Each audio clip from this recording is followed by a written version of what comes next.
Hey, what's going on, guys? It's Bean here again, back with a new video that I'm really excited to show you. I've hinted about this one on Twitter, and it's time to get to it and make the video for you. So today what we're doing is we're looking at a new keyboard from a company called Flowtech, and this is one that's still in Kickstarter phase, and I'll leave links to that down below for you if you guys want to check it out. But let's go ahead and take a look at the Flowtech Ventus One.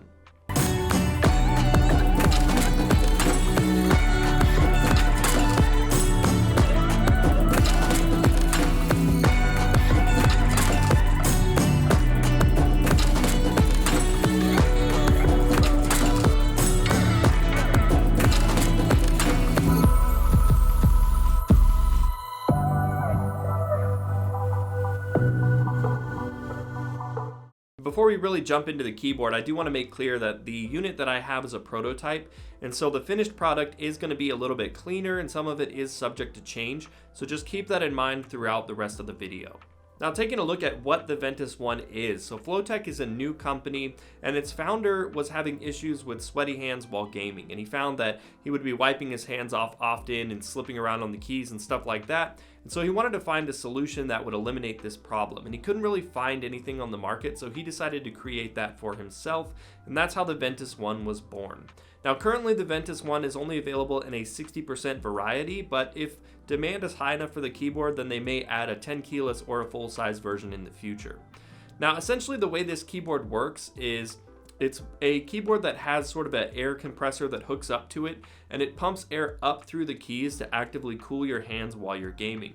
It's a pretty cool, unique concept, but there's definitely a lot of variables here that we're going to need to talk about, like hooking up the pump to it, the noise that comes with that, and also just the overall performance. So let's go ahead and get into the actual construction and design of the keyboard. Now, like I mentioned, it is a 60% keyboard, and it's got a plastic casing that's wrapped around the metal skeleton, and so it's got a nice, good quality feel to the board itself. I'd actually liken it to very much like the Ducky 1-2 Mini or the And Pro. It's going to give you a very similar feel to that keyboard.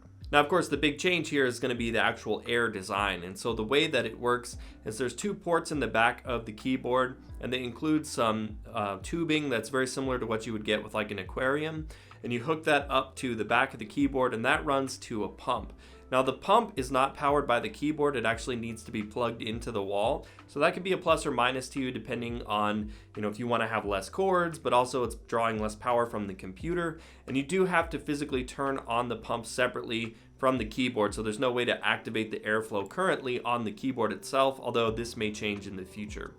Now, the pump does have the ability to turn up or down the airflow, so if you just want a little bit of sort of like gentle air moving against your fingers, you can have that, or if you want to really crank it up, you can also have it really going and blowing on your hands to do it that way too. Now, of course, there is some noise associated with this, and they said you can hide the pump under your desk or in a drawer or something like that.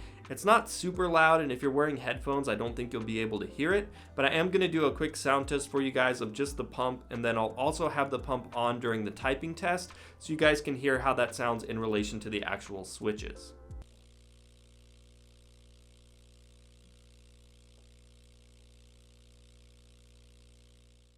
And that's another point that I wanted to make too, is that with those tubes running to the keyboard, it is going to make your desk look a little bit more cluttered.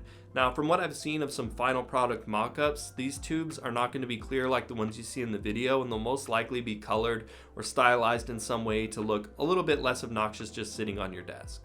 Now, in terms of actual performance, I do think the feeling of the airflow coming up from the keys is pretty cool.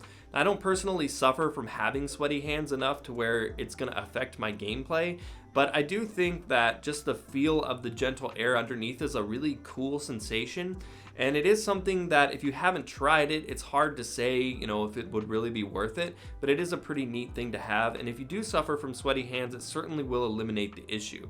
Now, one thing that I did kind of notice is that because the air only comes up from the W, A, S, and D keys, I do think it would be really cool in the future to have a version that had air coming up from the entire keyboard, because if you're using it for a lot of typing and not just gaming, it could be a neat sensation to have while you're just sitting there typing up papers or YouTube scripts or whatever you have to do there, and not just focused solely on the gaming aspect. The board does have full per key RGB illumination, and I like that the board also has a white backplate underneath so that it really accentuates and reflects all that light up at the user. And they do have a companion software that it will be launching with that will let you fully customize lighting profiles and really get into the nitty-gritty customization. But in my case, where I can't really test that right now, or if you don't want to use the software, the keyboard does come with a bunch of different profiles saved directly onto the keyboard, and you can toggle that between a bunch of fully illuminated animations, or there's another set of just reactive effects that you can toggle in between, so you can have all of those there as well. Now the keyboard comes with Gateron optical switches, and they have one for blue, black, red, and brown switches, which is good because it ensures that there's a switch type that will appeal to just about everybody. And the board is hot swappable as well, so if you decide you want to change switches later on, it's just a simple matter of plug and play on the switches, which I always like because it just makes the board more versatile, and it also makes it a good first keyboard for people if you decide that you want to try something new. You don't have to go out and buy a new keyboard, you can just swap out the switches as you like. I got my Ventus One with Gateron Blues, and just so you guys can hear how those sound, here is a quick sound test.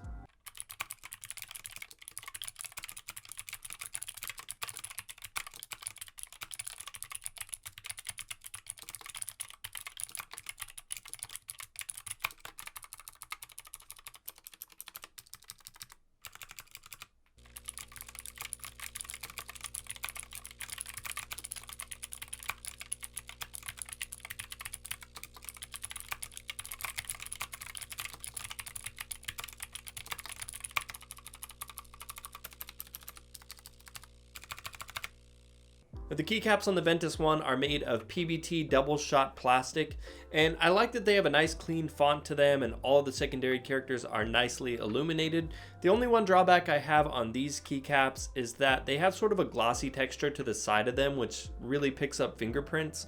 Now I don't know if this is going to be what we see on the finished product, and while I think the glossy texture looks nice, because we're going to be putting our fingers all over a keyboard anyways, just kind of by its nature, having a glossy finish on keycaps in my mind is just kind of not a great idea.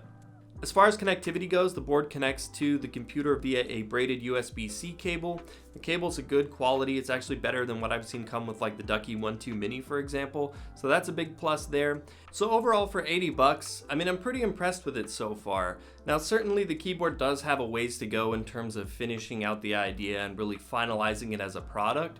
But when you consider that for only 80 bucks on Kickstarter right now, the Gateron optical switches to the build quality of the keyboard, and when you compare it to something like the Ducky One 2 Mini, which is 100 bucks, and this one being 80 bucks, depending on your switch preference between Gateron or Cherry, it's already a pretty good value. And then you throw on top of that the airflow capabilities and whether or not that's something you think you're going to actually use. You know, that's another thing to really wrap it all into a finished product. Now, for me personally, I don't know really quite how I feel about it. It's a really cool idea, and I do think it might need a little bit more fleshing out to really be a cohesive product.